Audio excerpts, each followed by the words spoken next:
Right, hi guys, and welcome back to the Moaning Yorkshireman, and here we are, the answers to your questions, the 2024 edition, of course. So on Friday, I put to you guys to ask me loads of lovely questions in the comment section down below on that particular video. And in this video, and possibly into the next one as well, I think it'll go into two parts, but we'll see how we get on. Yeah, I'm going to answer them all. They're all going to be answered. Thank you to everyone that took part once again this year. Some really good questions to sink my teeth into. I've had a quick browse, but I've not researched things, so everything's going to be on the fly very much by the time we get to your question. This video is time-stamped, so if you want to scroll across the bottom just to find your specific answers to your questions, or hopefully by now I've already answered and responded to your questions on Friday that tells you if you're in part 1 or part 2. So if you can't see your name here, that means there is a part 2 and you're in that one on Friday at 6 PM's episode. So yeah, let's dig into it then. Let's go, let's go, let's go. And we're going from oldest comment first. So if you were the first to ask a question, that's how it's going. So let's go then. So we'll scroll down to the bottom. And the first one isn't even a question. Haha, fantastic stuff. It is from KimmyFan2002, also known as KDF1. And he just puts, another chance to humiliate the pleb. Well, here we are then, are we? Here we are, yes. Pleb time indeed. There's some good questions that I'm sure will humiliate me, but there's also some really deep questions as well. So yeah, we'll see how we get on, but thanks very much for that, KD. I think he's asked some questions further on. We'll get to them when it is his turn. The first genuine question comes from Terry Parcs, a long-time subscriber of the channel. Nice to see you back in the comments section again, Terry. And he asks, if you could go back 5 years, knowing what you know now, would you change anything? That's a very deep question to start a Q&A, isn't it? So 5 years ago, where was I? I was still working at the airport. So yeah, I'm trying to have a think now, really. I mean, to be honest, I don't think I would change anything, because obviously there's not really much I could change. Obviously we got to 2020 and then we had COVID happened and we had all the restrictions and we couldn't go out and couldn't do anything. And that then meant that obviously I spent more time with my nan. And of course I then became her carer for a few years afterwards. And obviously she's passed now. And we're just at the stage where I'm back into a new job. Currently really enjoying it. Currently really loving it. And I think that job was meant to be, because I don't know if I mentioned it before on this channel, but I applied for loads of jobs. Like 30 plus, I would say, that I dropped CVs off to, that were actively looking for job roles as well. I applied online, and I just never heard back from anyone. And then the only ones I did hear back from were for like managerial roles at like Aldi and Farm Foods, dealing with accounts and stuff like that. And I just got a generic email back saying, you've been unsuccessful and we can't tell you why. So you can imagine when I was job hunting at a difficult time and I was getting constantly refused and not hearing anything back, it was incredibly frustrating.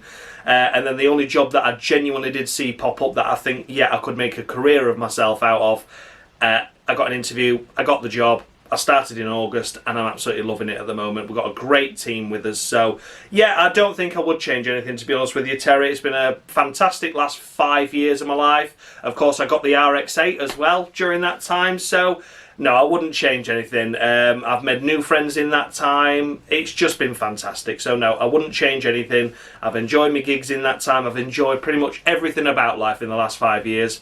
And long may it continue. But thanks for your question, Terry. A very deep, meaningful question to begin the Q&A. And then straight back down to earth with a stupid question from JW, who is absolutely smashing it on YouTube, by the way. And I think I shared one of his very early videos here in my community, and he got like less than 100 subscribers at the time. I was like, jump on this guy because he's going to be absolutely fantastic. And he's bloody smashed it. I think he's got 3,500 subscribers now, something like that anyway. And yeah, he's doing really, really well. But JW asks, would you rather spend a day with Lance Stroll or share a bath with Dave? Now, for you that don't know, Dave is F1 Games PlayStation, who does my Of the Weeks for the Krull Room series. So spend a day with Lance Stroll or share a bath with Dave. But how long are we spending in the bath with Dave? Because the second I'm getting wrinkly, I'm getting out. But I'm thinking that's less torturous than a day with Lance Stroll. But it could be really nice. But then again, he could push me like his coach at the Saudi Grand Prix, was it? Or the Qatar Grand Prix when he had a shit qualifying. Not unsurprising. Yeah, it could be really nice or it could be really nasty, Lance. Whereas I think Dave had scrubbed my back. So we're going to have a bath with Dave. Thanks for your question, JW. Samsea asks, good to see you in the comments section, buddy. Is there any motorsport driver that you hate currently? Well, I mean, the obvious is obviously Spin, who's not racing at the moment. Just people that are real shits, to be honest. But there's not that many now in motorsport. You know, we've just had a fantastic season finale of the touring cars where all the title rivals were, you know, magnanimous in defeat, really cheered on Jake Hill that won the championship in the end. And everyone's just really lovely in that paddock. Same with the TCR UK, I follow that quite a lot. There's not really any villains in there, so to speak.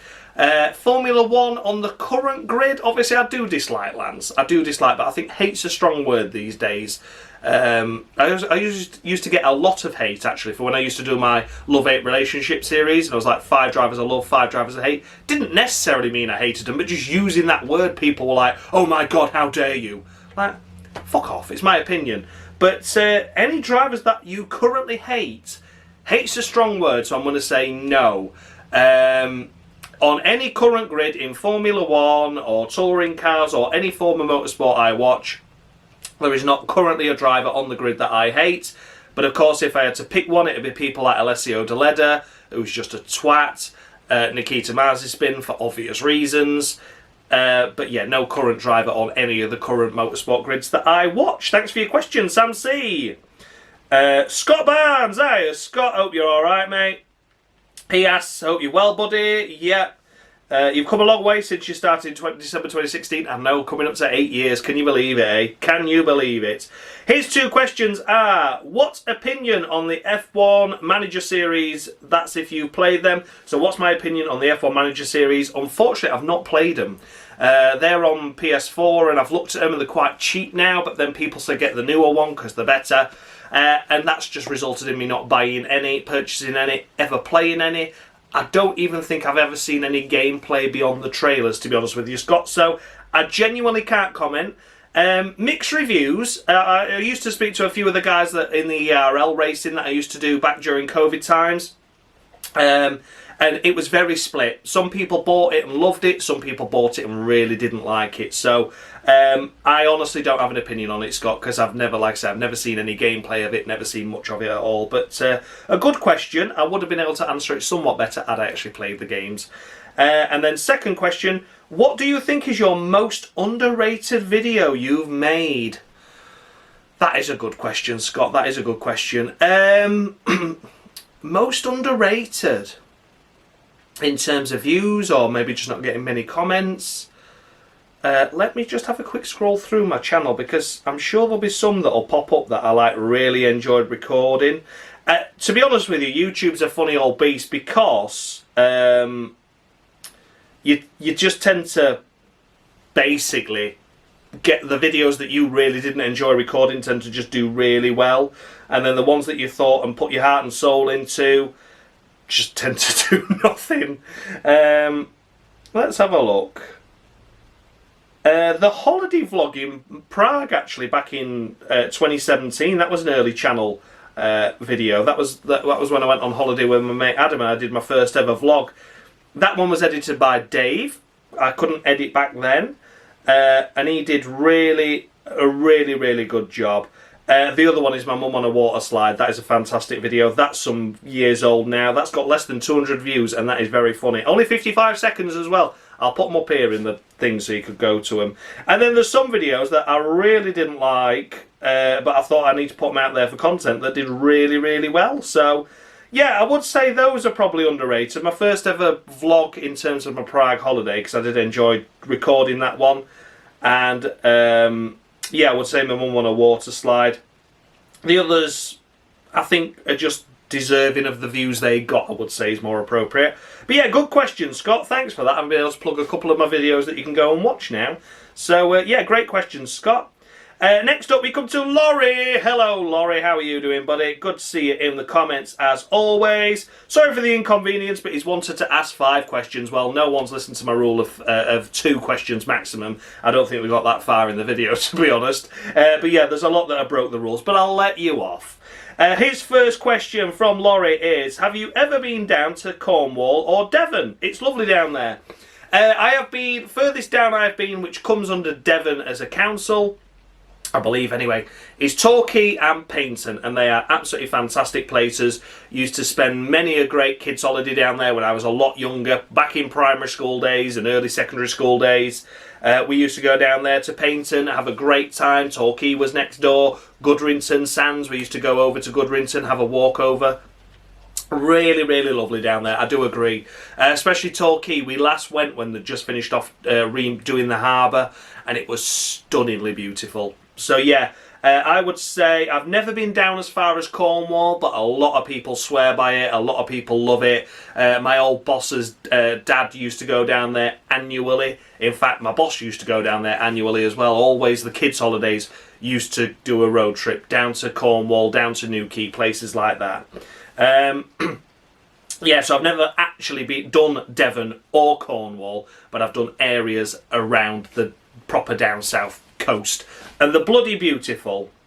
Next question, do you want Franco Colapinto to get a full-time seat next season? The fact he's had 3 strong F1 races thus far, matching Alex Albon, makes me think he's better than a fair few drivers on the F1 grid already. I absolutely agree with that statement, Laurie, and I would love to see Franco get into that Sauber seat alongside Hulkenberg for 2025. However, is that going to be the right fit for him? You know, Audi fully come in as a works team in 2026. Will that just mean that Franco gets a year and then Audi have got someone in mind for 2026? We're not sure yet, are we? We're not sure. We know Hulkenberg's locked in. So I would hate to see Franco get that seat only to get a year and then be dumped regardless of results. You know, like back in the Williams days where they used to get a really good driver like Damon Hill. He was never going to keep that seat after 96 regardless of what he did. He won the championship, that kind of thing. I'd hate to see Franco have a really good season with Sauber and then get dumped because Audi have got a plan for 2026. Also, judging by how bad Sauber are at the moment, would he really want to go there? I think it'd be nice for him to take up a reserve role at Williams, to be honest with you. As much as I'd love to see him on the 2025 grid, take a reserve role at Williams, as difficult as that sounds when you've got Albon locked in and Carlos Sainz locked in for a few years, but then really start speaking to teams during the 2025 season to get your foot in the door for 2026, because I think there'll be probably a lot of changes to the grid again come 2026, regulation changes again, Audi coming in, etc. So there'll be a lot more changes. Andretti are supposed to be coming in by then as well. Let's not forget that. He's adamant, isn't he? So yeah, as much as I would love to see Franco on the grid next year, and in the 3 races he's had alone, he has proved himself he's worthy of that seat. I think potentially taking 2025 out is the best option because there's only 1 seat left available and we don't know what Audi's plans are for the future beyond that year. So yeah, anyway, the great question. The next one, what's your favourite ever Formula E race? The one that immediately springs to mind when you ask that question, Laurie, I don't think it's necessarily the best, it's just the first one that pops into my head, is the first ever wet race at Paris in season 5, was it? Season 5, it just chucked it down and there were cars flying off everywhere. I couldn't even tell you who won, but it was just absolute chaos. It took 5 seasons to have a Formula E race that was actually wet. It was Gen 2 era cars, anyway, remember that. Yeah, a fully wet race. Finally, it took 5 seasons, but we finally got it. And when it happened, it was absolute chaos. So that's the first one that springs to mind. Not necessarily sure if it was the best, but I certainly remember it as the first one, you know, that springs to mind. The other one that's just popped into my head as well is the one where Lotterer and Jean-Eric Verne in the DS2 Cheetahs got the first ever 1-2. Was that at Santiago season 3, if I remember rightly? That was a cracking battle. That was where all the computer systems just shut down. So no one in the paddock knew energy remaining, they couldn't speak to the drivers, and these drivers were just effectively driving blind, going, what am I doing on energy? How many laps have we got left? What's happening? So yeah, that was an interesting one as well. What was your favourite ever Formula E season? I would have to say probably this year, to be honest. I did enjoy this year, and I did also enjoy the year, was it season 7 or 8? The one where Nick de Vries ended up winning the title, but Eduardo Mortara and Mitch Evans had that coming together on the grid at Berlin in the final race, and they were in championship prime position, and then you're like, right, the championship's going Jake Dennis's way, and then he had a brake-by-wire failure and ended up stuffing it down the wall and out the race. And then it ended up coming through that Nick de Vries won. That was a really close fought championship battle, actually, where there was like 6 drivers mathematically going into Berlin. And not even mathematically, it was like realistically in with a shout. And they all just went wrong, and it just ended up parting the waves for Nick de Vries to claim the title. So yeah, that one's a great season. What's your top 5 favourite Keane songs? One of my favourites is This Is the Last Time. I love that song. Straight away, Perfect Symmetry pops into my head, not the album, the actual song. What a fantastic song that is. I've been lucky enough to hear it live just the once, but I hope to hear it live again soon in the future. A stunning song. Perfect Symmetry, a stunning song. I love that one. I love that album, actually. The concept album kind of vibe to that is a fantastic album. But Perfect Symmetry, number 1. Sovereign Light Cafe, number 2. I've actually been to Sovereign Light Cafe a couple of times down Bexhill-on-Seaway, and down where they recorded the music video. Obviously, it's their hometown. Down there, so yeah, absolutely love that. Sovereign Light Cafe is a banger. What else have we got? I Like Thread off the Cause and Effect album. That is a stunning song, one of my favourites. I think it gets voted as like the worst song on that album, but I really don't know why, because it's just beautiful. Really, really good song. Fantastic lyrics, really deep, really meaningful. A slow song, but got a lot of meaning to it, and it's a great song. My favourite, again, lucky enough to hear that live. Only the once, and I think they only ever played it live like 3 or 4 times, so very, very lucky to get to hear that one. But yeah, Thread is another one. Let's have a think of some older stuff. I do like Is It Ending Wonder, but also on that album I like Atlantic from the second album, Under the Iron Sea. Atlantic, the opening tune to that is beautiful. But again, the music video to that one is stunning. Go highly watch that one if you've not seen that. And then the last one, we'll go first album, and I'll say Can't Stop Now. As much as the band don't seem to like that song, I really do. It's quite upbeat, despite the fact he's been dithering around and wasting his time, and he can't stop now and all this. He's finally got this boost of energy. So yeah, they're my top 5 anyway. So we're going for Perfect Symmetry, Sovereign Light Cafe, we'll have Thread, and we'll have Atlantic, and we'll have Can't Stop Now. They're my top 5, and then obviously everyone knows everybody's changing, somewhere only we know. The great songs, absolutely, they probably will be in my top 5, but just spread the Keane love, and go check out some songs you've not necessarily heard by them, because they are stunning songs, those 5. Next up, we come to Helen. Hello, Helen, hope you're alright. Lovely to see you in the comments, as always. A couple of questions from Helen, which are a couple of questions both on very different topics. She asks, I know what it's like to fight for something hard and be resilient in tough moments, especially with my driving tests and so on, and I was so relieved to pass, sorry. Yeah, Ellen, well done on that. Really well done. She did really well. Honestly, I'm so pleased for you, genuinely am. It's good to see you pass your test. It's been nice to be on the journey with you. We've commiserated in the bad times and celebrated in the good, of course. And now you pass your driving test. That's it. You've done. You're free to be on the road. So she asks, have you had a similar story to me? You have had to persevere with something and finally mastered it. If so, how did it feel? So, I've not really been in a position where I've been able to master anything, unfortunately. I did used to go swimming, and then I stopped doing that. I was having a lot of trouble at school. So I would say my mastering was the mastering of school, because I had a shit time at school. Really did. Don't want to go into too many details or really make it too soppy, but school, as shit as it was, maybe the person that I am, which is just an happy-go-lucky attitude, just keep smiling, just honestly, life's not bad, you know, and school really hammered that down for me because of how shit it actually was. It was fucking awful. It was really, really awful. Honestly, the worst years of my life at school. Genuinely the worst years, secondary school especially.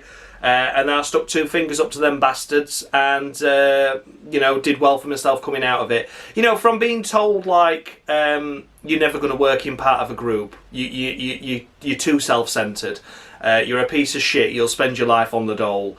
They were all things that were told to me. And then the first job that I get out of college is working in motorsport, in Formula Renaults, travelling Europe with a team and doing quite well for myself. So, yeah, fuck the lot of you from that school. And, yeah, it was a shit time. Really, really shit time. It broke me. Genuinely broke me. As a 13, 14-year-old kid, it was fucking shit. But picked myself up, dusted myself off. Year 10 and 11 were much better. Got to pick my options, obviously. So I got to choose the subjects I was in for the most part anyway. Managed to get with the teachers that I really, really got on well with.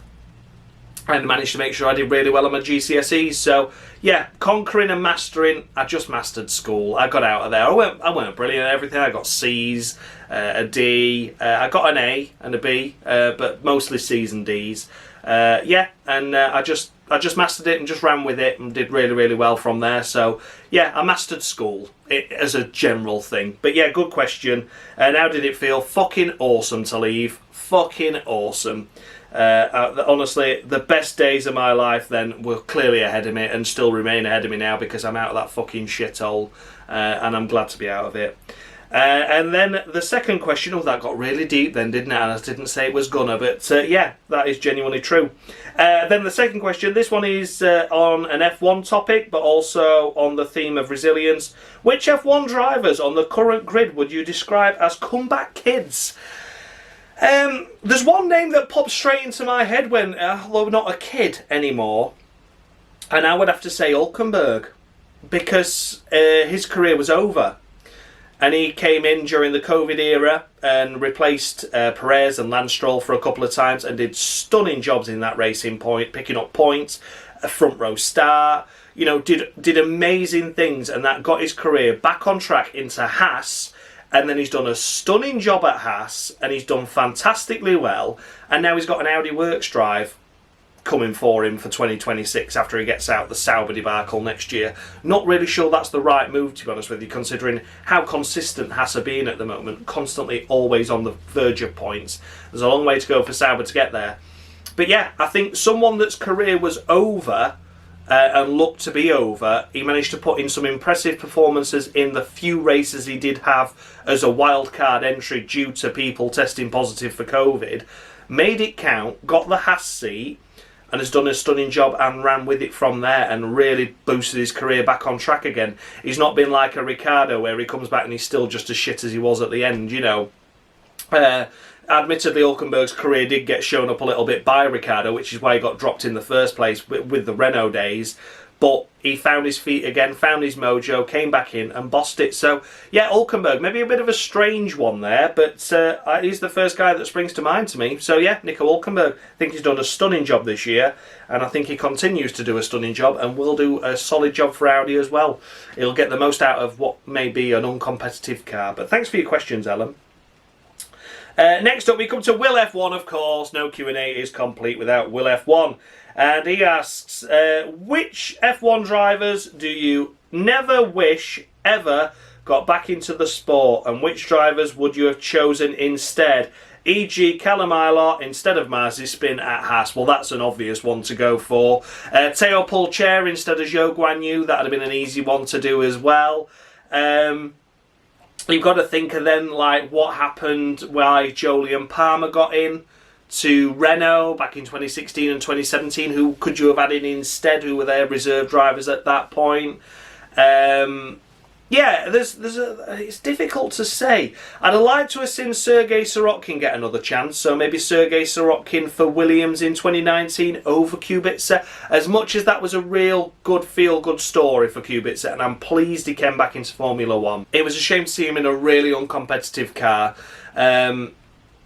And, you know, he clearly wasn't at his best. But like I say, massive respect to Kubica for even getting there in the first place.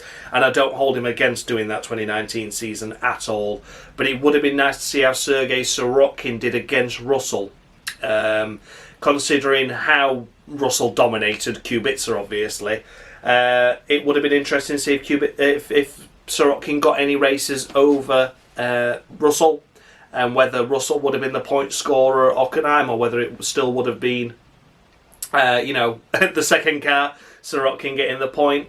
That would have been interesting, because I started rating Sorokin towards the end, especially that Singapore Grand Prix he had in 2018, and I massively underjudged him as just another shit Russian pay driver. And while obviously, his nationality's got nothing to do with it, it would have made his career difficult beyond the next couple of years anyway. But yeah, maybe that one. Let's have a think towards everywhere else. I mean, Haas could have had so many options, maybe not having Mick for 2022 and bringing Hülkenberg back sooner. That could have made a difference to their title fights, because Mick Schumacher had a difficult 2022 as well. And then you've got to think like wherever Alonso's ended up, like if Alonso had not ended up there and they'd have picked someone else. But that's going into more of their choices as opposed to which drivers do you never wish got into the sport. So yeah, maybe Jolyon Palmer never getting into the sport would have been good for the sport. But where he would have ended up, I don't know. Then you've got the likes of Brendan Hartley, who just returned randomly for one season for Toro Rosso. Could they have had better options had they kept the young driver programme going and not had that mass call that they did during the end of 2017? All begs the question, doesn't it? But yeah, the Kellen Milot over Mazepin is the main one to go to. Pulcher over Zhou. Probably you could have had someone else over Bottas for this last season as well, couldn't you? There was a lot of frustration there. Liam Lawson instead of Ricciardo this year in particular. There's a lot to go through. Second question from Will F1. Which ex-F1 driver have you been most disappointed by compared to their expectations at debut? I mean, Mick Schumacher. I mean, there was a lot of hype around Mick Schumacher anyway, and we knew he wasn't going to do anything in the 2021 Haas, so that's fair enough. But then when 2022 came around and it took him ages to score points, getting involved in silly squabbles and fights that were needless, were really needless at times, and you just needed to just take the pressure off yourself. But the name Schumacher clearly built the hype up. And then you could also say with the likes of Bruno Senna as well, couldn't you? The name just didn't live up to the expectations, especially when Ayrton always said, if you think I'm good, you should see my nephew Ayrton. It just never quite lived up to the hype. Disappointed compared to expectations prior to debut. Trying to think of other drivers that really didn't deliver on debut. It's difficult to say. Again, you've got Palmer, haven't you? But again, he didn't really come in with any expectations. Yeah, a difficult one that actually. De Vries, I suppose, is the big one when you think about it. That one-off race at Italy, and then did struggle in 2023 and got binned off halfway through the season. That's clearly hype that didn't live up to the expectations there. Yeah, I would say there's a fair few to go at. Difficult to think off the top of my head, but hopefully those are a good few examples for you. Let me know in the comments, Will, because I'm sure you'll have some that you'll know straight away. Question 3. Which Cruel Wall / room video was your favourite one to make and upload? I think my favourite ones were obviously the 2018 season. I wouldn't really be able to compare which ones were my favourite and which ones weren't, because I thoroughly enjoyed doing them all on Oversteer back in 2018. That was when it was the Cruel Wall. And since coming back on my channel, this season has been good. I've really enjoyed doing this season. Really had a good go at it, I think, and really tried to make it its own. Dan, obviously doing the 90s vibe, was a fantastic idea and a great way to go, because then obviously it's led to the 90s of the weeks that we've had to think of 24 90s shit drivers or drivers that didn't live up to expectations, things like that. And it's been really, really good. So this season's been a fantastic one. I really enjoyed a couple of races ago, actually. I can't quite remember which race that was. But yeah, there was one in particular that I really got stuck into and really, really enjoyed. But to be honest, I enjoy doing most of them. I think the only trouble is when it's been a boringly shit race, it's difficult for me to get motivation because there's nothing much to talk about and I have to try and make it funny. Whereas if it's been a good race, I can sort of naturally make it funny, if that makes sense. So that's when it gets a bit tough. When it's a really boring race, spare a bit of thought for me because I'm going to try and make it entertaining for you guys. Whereas if it's a genuinely good race, I can make it entertaining on the fly because I get excited about talking about what was a fantastic race. He then asks question 4, because fuck your time and rules. What's your advice for Dominic Orlando on how to stop bottling the ERL Championships? Yeah, Dom, what the frig are you playing at? What was it, a couple of seasons ago? Joe had a real bad finish where he was off the podium and you got a massive gap. And then come bloody Abu Dhabi, you were just miles behind. I mean, let's not forget, when I was racing with you, buddy, you was leading the championship and all you had to do was finish second or third and you could have let Joe win and you stuffed it into the bloody wall and DNF'd. Yeah, I honestly don't know what you're playing at, Dom. And I don't know what advice I can give to you because I don't know what you're playing at for starters. So yeah, Dom, sort it out and win a championship, will you, bud? Because you've been in some strong championship chances over the last few seasons, especially when you went on to the 2023 game. You came out of the blocks and you were charging, you were fighting, you had a string of about 5 wins in a row and it looked like you were really going to do it, and then you just all went to shit and I don't know why. So Dom, sort your shit out and win a title. And then question 5, what's your most regrettable car purchase or any purchase in general? Well, car purchases, I've not got any regrets of car purchases because every car I've purchased I still owned. So yeah, I don't regret any car purchases. Any purchase in general, though. Any regrets on a purchase in general? I'm struggling to think, actually. I mean, obviously some games, yeah, you know, F1 2015's a shit game and things like that. But, I mean, in terms of regret purchase, is there anything I've bought that I really wish I didn't? Good question. Really good question, actually. I don't think there is. I've not even been to like any real shit gigs that I can say, oh, it was shit. I wish I'd never bought tickets for that because I've always enjoyed the headline acts. Sometimes the sports have been a bit funky. But, yeah. I suppose the Sinclair C5, actually, is the main purchase I regret. I've just had a thought of that one. I've just looked out there and it's in the shed. Because I've not got round to fixing it. It was a COVID purchase. And I did spend... Well, I only spent a couple of £100 on it, to be fair, but yeah, I need to get it sorted. I think if I get all the Batman paint off it, I might start getting some inspiration again, but yeah, that has been very much left in the shed for quite a while, so that is probably a regretful purchase because it could have gone to a better home than me and been saved by now, or been stripped for parts and saved other Sinclairs. So I'm going to say the Sinclair C5 will, actually, and I think you'll probably appreciate that comment. Next up, we come to Helen, and she has another question for me. That's all right, Helen, to ask another one. James Vowles was beyond the grid and ranked his 2025 lineup of Sainz and Albon as one of the best on the grid. Do you agree with this statement? And who do you think has the strongest lineup for next year? Sainz and Albon is without doubt a strong lineup, a good driver pairing, a solid driver pairing, especially for a team that is further down the field. I certainly think they've got a better driver lineup at present than the likes of Alpine and of Haas, and they're the main championship protagonists they're going to be fighting with down there. Also, we don't know who's going to be in the second car alongside Hülkenberg at Sauber, but if they retain Bottas, then absolutely Sainz and Albon is the right call for those teams down there. Then you get further up the grid. You've got the likes of Tsunoda and Lawson. I think that's a strong pairing.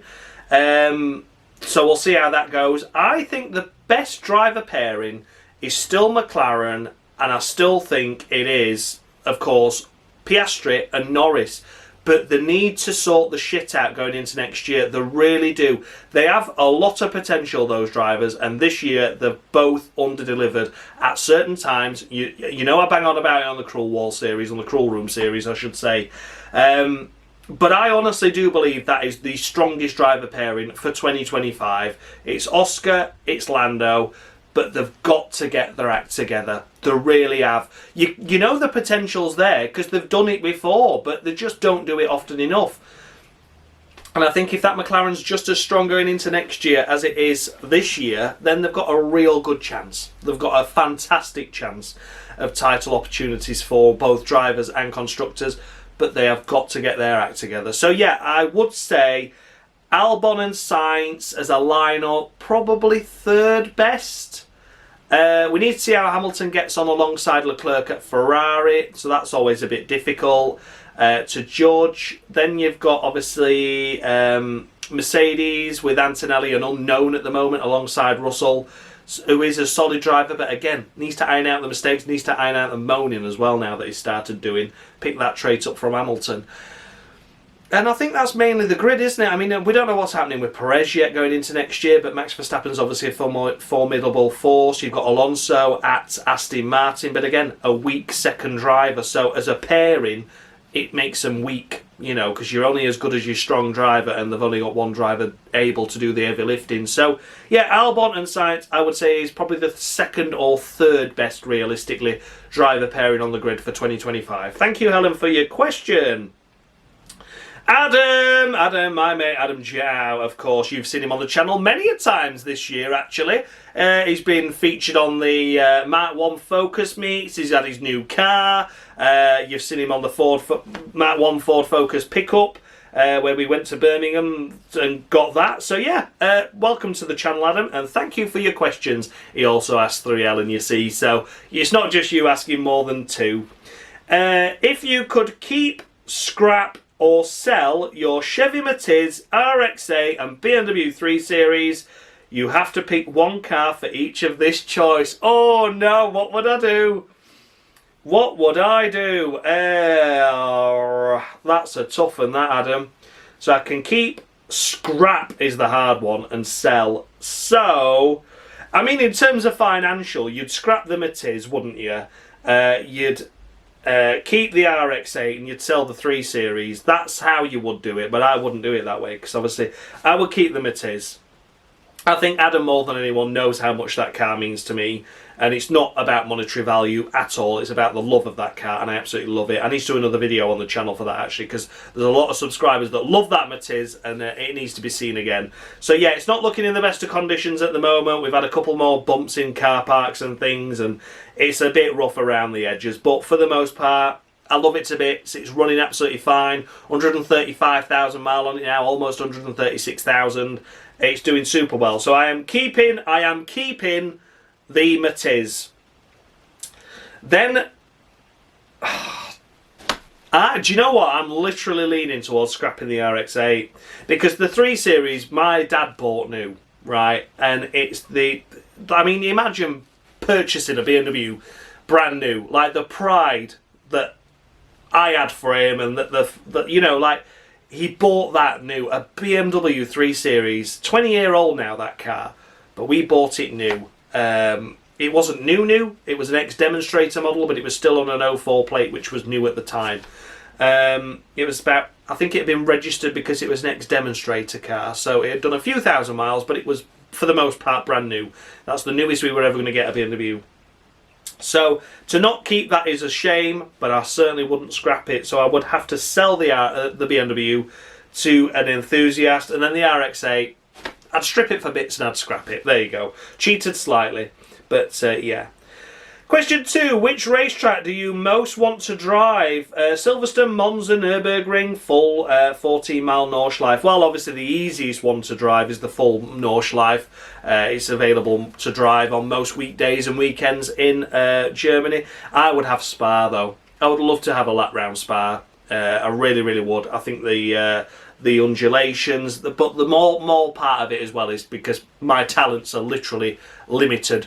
I would have an off, and at least Spa has got the you know, the changes of the height and, you know, what do they call it? What do they call the changes in height? It's got a word. God, see what I mean now about, I'll say limited.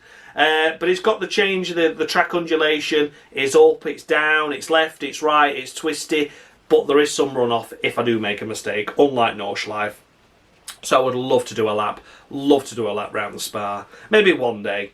And then, which do you prefer, Mars or Twix? Without doubt, Twix. But some days I have a really weird craving for a Mars. But 99% of the time, it's Twix all the way. Get them in my belly. I absolutely love Twixes, Adam. And I would eat one every day of the week if I could. And I probably could, and I probably would it. But you know what I mean. But yeah, I absolutely love them. So yes, Twix for that one, Adam. Good questions, thank you. Next we come to Anthony. Hello, buddy, how are you? Jumping in with the questions for the annual Q&A. Brilliant. In an alternative universe where Verstappen and Perez do not exist and you were the team boss of the dominant Red Bull in 2023, you only had the choice of choosing Palmer, Badoa, Gutierrez or Carter Cahan as your drivers. Which two drivers would you choose and which position would Red Bull finish in the championship? Obviously all the other teams stay the same. So, out of those four, it would have to be Palmer and Gutierrez. For the simple fact is, they were in Formula 1 longer than the other two and did actually score points. So that is how I would say. Palmer and Gutierrez for me. Gutierrez, I think, was unlucky in 2013, actually. But 2014, he was absolutely dog shit. I'll give you all that. So yeah, I would say for definite it would have to be those two drivers from that choice of four. And finishing in the constructors, I would say third. I would say third or fourth. Certainly no lower than fourth, because I still think they would be able to get a win, and I still think they'd be able to get a podium in that car on occasion, and it would mean that they'd finish ahead of the other teams that just didn't quite get there. They'd finish ahead of, they'd probably lose out realistically to Ferrari, Mercedes, and maybe McLaren in 2023, but not 100% sure on that. And then obviously they'd beat the likes of Aston Martin. So that's what I would say. I would go for Palmer and Gutierrez, and I would say they would finish third or maybe fourth in the constructor standings. Second question, how much would somebody have to pay you, or what would somebody have to give you for you to walk outside in public for a minimum of 1 hour in a city centre carrying a Dakimakru pillow? Google this if you don't know what it is. A Dakimakru, is that one of the life-size pillows? So it's like in the cutout of someone else, but it's just a pillow. So you can like sleep with Angelina Jolie, for example. Just saying. Is that what it is? If so, I could walk around with one of them for not really much money at all, actually. Yeah, if someone gave me 100 quid, I'd do that quite happily, walk around in and out. I mean, come on, you see people, especially around my end, go out to the shop in the pyjamas, wrapped in a dressing gown, head whipped towel round, they've just come out of shower. So me walking around with a life-size pillow of a person, a celebrity or whatever, wouldn't really embarrass me that much, to be honest with you, Anthony. That's just the kind of guy I am. Two good questions there, though. Thank you, buddy.